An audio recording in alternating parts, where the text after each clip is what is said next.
नमस्कार दोस्तों, आप सभी को हिंदी टीचर गुंजा मैम चैनल में स्वागत है।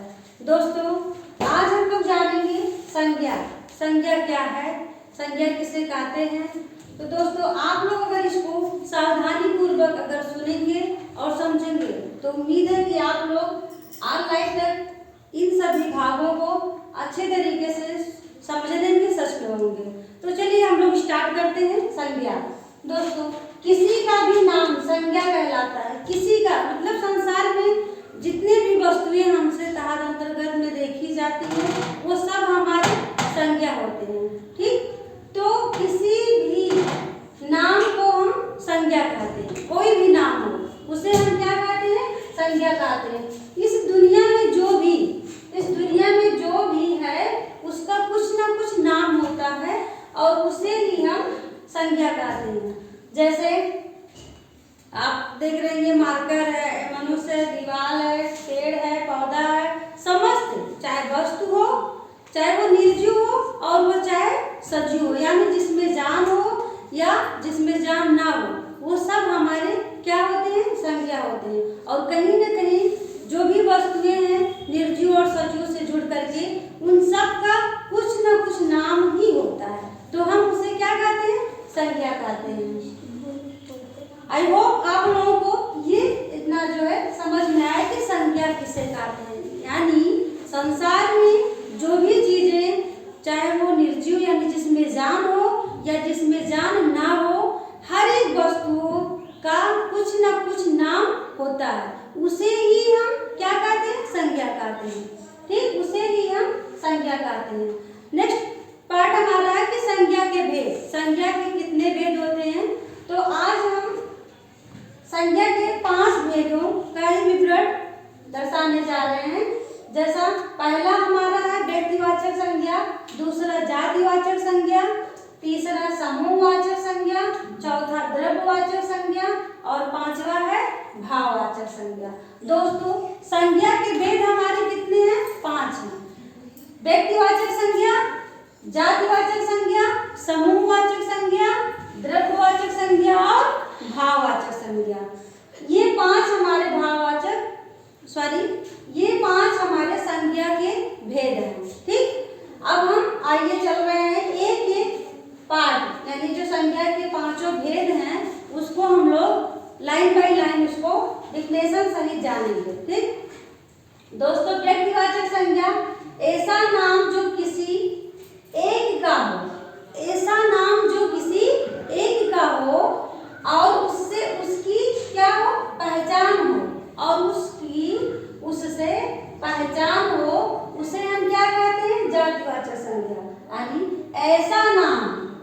ऐसा नाम जो किसी एक का हो, किसी एक का हो और उससे उसकी पहचान हो, और उससे उसकी पहचान हो।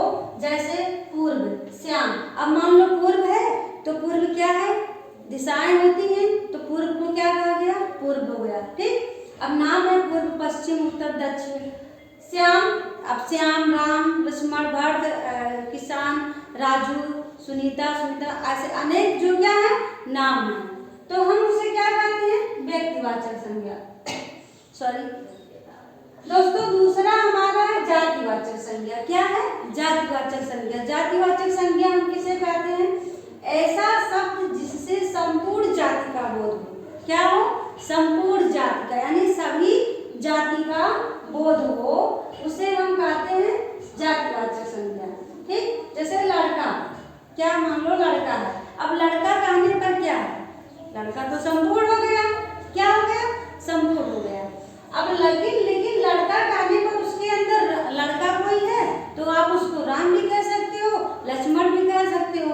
ठीक, अब अगर हम राम और लक्ष्मण में आ गए तो वो हमारा व्यक्तिवाचक संज्ञा हो गया। लेकिन अगर जातिवाचक संज्ञा है तो वो लड़का, तो लड़का हमारा जो है वो संपूर्ण जाति का बोध कराता है, सारे। अब उसमें ये नहीं डिसाइड दिया है कि राम है कि लक्ष्मण है।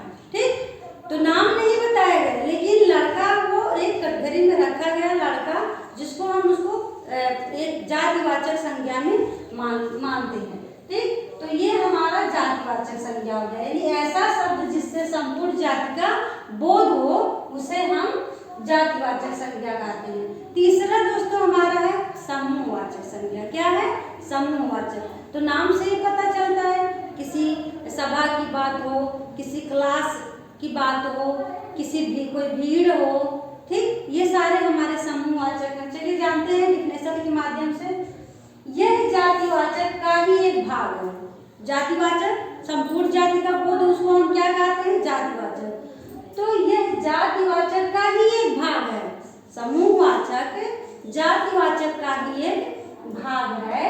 इसमें एक से अधिक व्यक्ति, इसमें एक से अधिक व्यक्ति या वस्तु का बोध होता है। एक से अधिक, एक ना हो, जैसे 2, 4, 10, 12, 50, 100, 1000, 500, अधिक मतलब एक ना हो, एक से अधिक वस्तु हो या व्यक्ति हो, वस्तु हो या व्यक्ति हो का बोध होता है। यानी यह जातिवाचक का ही एक भाग है, नाम नहीं कुछ लिया है। इसमें एक से अधिक व्यक्ति हो, क्या हो? एक से अधिक व्यक्ति हो या वस्तु हो, चाहे वो व्यक्ति हो चाहे वह वस्तु, लेकिन एक से अधिक हो, जहाँ काफी संख्या में पाई जाती हो, उसे ही हम समूहवाचक संज्ञा कहते हैं। जैसे सेना हो गया। अब आप देखते हैं सेना अनेकों हैं, सैकड़ों हैं, हजारों हैं, तो सेना ये हमारे हो गए।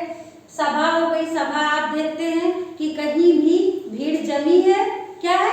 कहीं भी भीड़ जमी होती है, 1000, 500 में लोग बैठ करके अपना देखते हैं, तो वो हमारा सभा हो गया। तो सभा भी हमारा समूहवाचक हो गया। अब अगर भीड़ है, अब जैसे मार्केट बाजार ले लो, मेला हॉल ले लो, ये काफी भीड़ है, तो ये भी हमारा एक समूहवाचक हो गया। ठीक। चौथा दोस्तों हमारा है द्रव्यवाचक। क्या है? द्रव्यवाचक। द्रव्यवाचक क्या होता है? यह जातिवाचक का दूसरा भाग है। हमने अभी पढ़ा कि समूहवाचक, तो समूहवाचक जातिवाचक का कौन सा भाग है? पहला भाग है। लेकिन द्रव्यवाचक जातिवाचक का दूसरा भाग है। कैसा है? दूसरा भाग है, तथा इसमें समस्त वस्तुओं का, इसमें भी सभी वस्तुओं का बोध होता है। जैसे सोना, चांदी, दाल, दूध आदि एक्स्ट्रा भी हो सकते हैं। अब मान लो सोना है, तो ये द्रव्य है। क्या है? द्रव्य है। सोना हुआ और चांदी हुआ, पानी हुआ, दूध हुआ, लोहा हो गया, मिट्टी हो गया, तो ये ठोस है। ठीक है? क्या है? ठोस है। तो ठोस वस्तुओं को हम क्या बोलते हैं? द्रव्यवाचक पदार्थ बोलते। सॉरी, पदार्थ है, मैंने विज्ञान से समझ जो है जानकारी थोड़ा आ जाती है, लेकिन द्रव्यवाचक संज्ञा वो ठोस पदार्थ में आती है। ठीक। चौथा दोस्तों हमारा है भाववाचक संज्ञा। क्या है? भाववाचक। भाववाचक संज्ञा जो होता है हमारा, ऐसे संज्ञा शब्द जिनसे किसी वस्तु के गुण, दोष या दशा, ऐसे शब्द जिनसे किसी वस्तु के क्या होना चाहिए? किसी वस्तु के गुण, दोष या दशा का बोध, किसी वस्तु के गुण, दोष या दशा। ठीक। अब भाववाचक है तो वो कहाँ से प्रकट होती है? किसी की गुण हो गई, किसी की कमी, किसी की अच्छाई हो गई, किसी की बुराई हो गई और स्थिति हो गई, तो कहीं ना कहीं ये हमारे कहाँ से भाववाचक, यानी मन से निकलता है। कहाँ से निकलता है? मन से निकलता है। तो जो भाववाचक संज्ञा हमारा होता है, ऐसे संज्ञा शब्द जिनसे किसी वस्तु के गुण, दोष या दशा को बोध होता है, ऐसे शब्दों को हम भाववाचक संज्ञा कहते हैं। ठीक। तो दोस्तों ये हमारा जो संज्ञा क्या है, संज्ञा के जितने पार्ट थे उन सभी की परिभाषा को मैं अपनी नॉलेज के अंतर्गत में समझाई। दोस्तों आई होप, मुझे लगता है कि आप सभी को मेरा वीडियो पसंद आया होगा, तो प्लीज़ सब्सक्राइब लाइक कर देना। धन्यवाद।